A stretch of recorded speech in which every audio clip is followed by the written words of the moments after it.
Hey everyone, TimaeuSS here, and welcome to another Honkai Star Rail video. We've got Jingliu here today with the character preview. We have the skill kits finally released as well as the Lycon. So let's take a look. And I think she's going to be a very good top tier waifu. Now, can I zoom in on this? There we go. So she is obviously, about herself, personal matters, we know she was the sensei, the master of Jingliu. And if you play the story, you know kind of what happened so far. I'm really hoping to see more of her story in the main story update coming this patch. Hopefully we'll get that. Now, her traces are going to be, first one, Death Realm, while in the Spectral transmigration state, and we'll talk about how to enter that state, her effect resist increases. So effect resist is always good because you don't want to get debuffed as a damage dealer, so this is great. And of course, with the release of Fushan, we kind of saw how important a resisting CC is going to be, just an added bonus.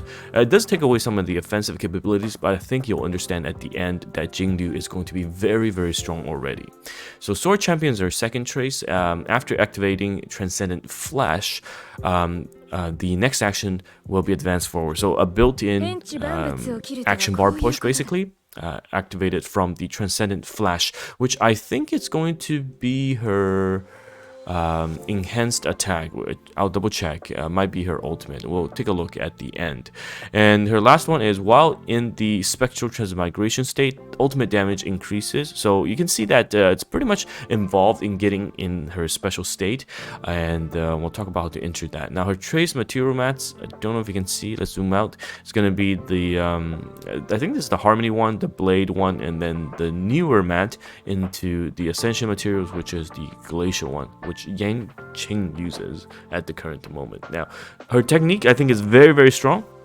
This is, I always like characters that doesn't need to be the one to initiate the combat to activate the technique. So she enters this freezing field dimension, and she immediately regenerates HP and obtain a number of the stacks that she requires, and you need two to enter the transmigration state. Okay, so it's very important to keep that in mind. Now, there's a chance of freezing the target while when you go into the combat, so that's always good to have as well. Her base attack is just a single target, and her enhanced skill attack. Now, this is one of her enhanced skill attack because when she enters the transmigration stage, it's different. Now, this deals ice damage to a single target and a percentage to the adjacent targets as well. It consumes a number of stacks of the transmigration points needed, but this does not consume skill points. So again, very skill point positive, and we already know that she has abilities that will benefit her with consuming the allies' HP. So units like Blade, who's another SP positive unit, or not positive, but not hungry is the correct term. It's going to be great. Now, her talent, this is basically her kit, all right? This is very important. When she has a number of stacks, she enters Spectral transmigration state. So we know that this requires 2 stacks in the showcase at E0. And her action will be advanced, so she gets a pretty much 100% push. It becomes her turn again, and her crit rate is increased. Then her Transcendent Flash is enhanced to Moon on Glacial River. So the Moon on Glacial River, this is the enhanced skill attack, and the basic is going to be the Transcendent Flash, which is the one that gives the action bar push. Interesting to see if she still gets the push pose enhancement. We'll have to test that out. And only this enhanced skill is available for use in battle. Now, this again doesn't consume skill points. When Jingliu uses an attack in the transmigration state, she consumes HP. So kind of an HP sucking unit. Again, synergy with Blade, I very much so like. She consumes HP from all other allies, equal to a percentage, and cannot lower the ally HP to less than 1. So it can kill the ally, and it'll be very interesting to see the cap, because the HP is then converted to attack. So Jingliu's attack increases proportionally to the HP. So I'm going to work out the cap, because it says capped at a percentage of her base attack, but we don't know what that percentage is. And Jingliu cannot enter the transmigration state again until the current one ends, and the stack can go up to 3 times for this basically. And when the stack becomes 0, Jingliu will exit her state. So it's gonna be 2 normal skills to a turn, or 1 normal skill and 1 ultimate. So it's very interesting to see how rotations for her will look like. We already know that currently it's probably best to use her with Bronya, so you can go potentially her into her skill into Bronya's push back into her, or if you start a battle with her field, depending on how much energy gain is used, Jingliu is always going to be very good, because then she can go basic attack and then ult because of the Jingliu ult starting off the fight. So that's very good. Now this is her basic and enhanced attack, deals ice damage to single enemy target, so she's a lot more single target focused, only doing AoE once she enters her transmigration state, deals ice damage and gains a number of stacks. Now, so I'm not sure if this one consumes skill points, we'll have to test, but we know the enhanced version does not consume skill points, and she gains a stack of what she requires to enter the transmigration state.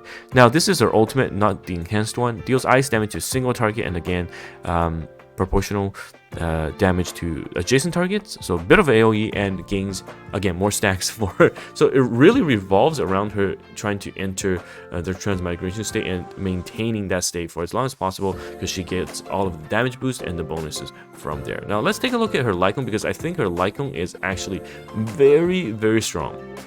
Okay, her Lycon is very strong. So the Lycon is called I Shall Be My Own Sword. I want to see the artwork because I think it's very nice as well. So this is the artwork, and increases the wearer's crit damage by 20%. So this is super imposition 1, and when an ally gets attacked or loses HP, she gains a stack of Eclipse up to a max of 3, and each stack increases damage by 14. So 3 stacks is 52, and when 3 stacks are reached, you gain an additional 12% defense ignore. Damn, that is pretty good. But of course the effect gets removed after where you use it. So again, this triggers off of a blade as well, right? Because when an ally gets attacked or loses HP, aside from the normal attacks, if blade uses his own attack or skill, you effectively get more stacks. So I'm very excited to use my blade with Jingliu actually, because I want to see how amazing it's going to be. Not going to be very of course skill point heavy, so this is going to be a super good team, allowing you to basically go, if you go these 3, you can potentially run another skill point hungry unit. So we'll have to see how this looks.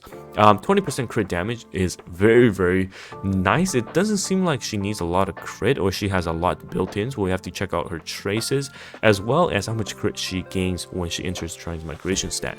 But sorry, transmigration state. But 20% damage, crit damage into 52% damage increase, and a 12% defense ignore. This is looking to be very nice. But again, as with MiHoYo cones, they're always just about 10 to 15% better than the S5 free-to-play version. So we'll wait for further testing, because of course the theory crafters will post their numbers. So stay tuned for that. Of course, we'll have the CN Bros guide as well. Overall, I'm very excited for her. Top tier waifu. I'm gonna pull for her 100%. I'm probably gonna go E1, E2 to get the most out of her. No E6 this time, most likely, because I cannot participate in the PvP cups, because E6 adds way too many cycle bonuses to the score, so I can't use my E6 Dangan or Seele or Kafka. So I'm very excited to pick her up, and then hopefully do a bit more PvP content hosted by the community as well. So check out the community one, the TimaeuSS Cup on Vulcan's channel, or Mr. Poke, and all that if you haven't seen them already. Anyhow, let me know your thoughts, and it's TimaeuSS here, and I'll see you guys in the next video. Bye now.